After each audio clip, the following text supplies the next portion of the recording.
The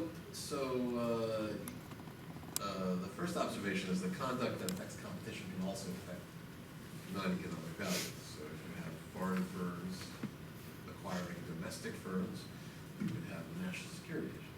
If you have conduct by communications firms, that could affect the diversity of voices, and that could matter to the operation of a democratic political system.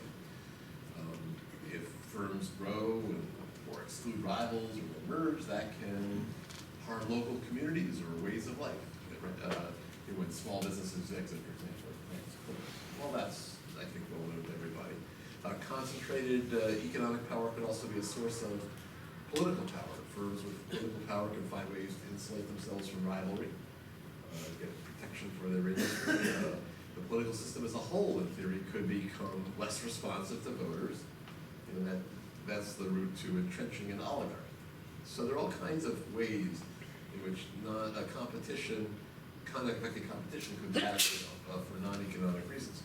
And different jurisdictions handle non-economic values differently, which is what Ariel pointed out. In the United States, we insulate the Justice Department and the Federal Trade Commission from non-economic values. But we also have an institution called CFIUS, which has a national security mandate over acquisitions by non-citizens. And we have sectoral regulatory agencies like the Federal Communications Commission or the Federal Reserve and others that have concurrent jurisdiction to review conduct on public interest grounds.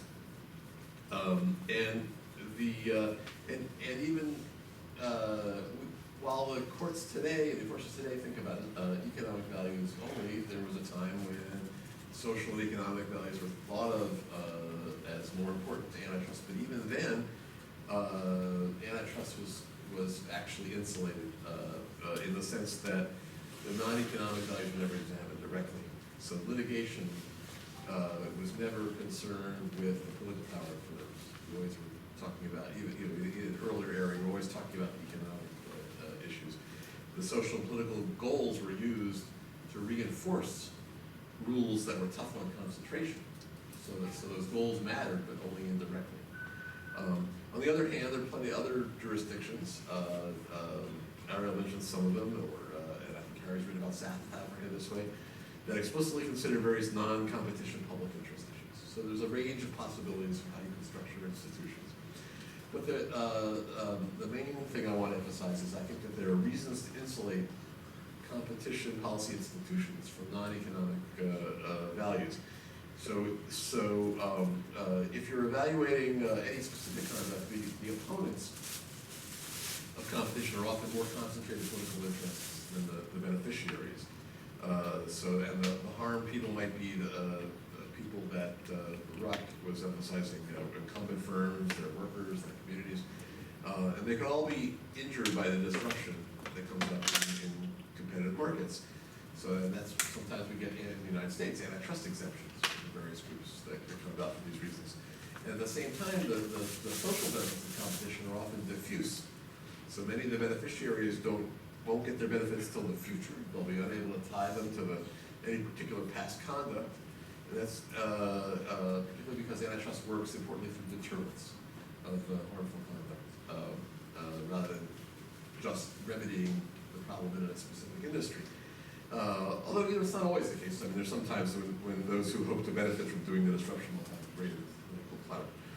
So because the opponents of competition often have greater political clout, direct political influence in antitrust enforcement is often dangerous. It can lead to partisan misuse of the antitrust laws. It can lead to special interest protectionism. It could lead to the development of a vicious circle of crony capitalism. Now, it's not a good idea to ask competition agencies to address non-economic values, but the institutions that are set up to evaluate or address the non-economic values, whether it's national security or the regulators or the sector-specific regulators, those institutions could be asked to make trade-offs. For example, they could make an independent competition evaluation, which is what sector regulators are often asked to do in the United States, even when the competition agencies have concurrent jurisdiction. So you'd be getting a pure competition analysis here, and a competition analysis combined with analysis of other values there at the sector regulator.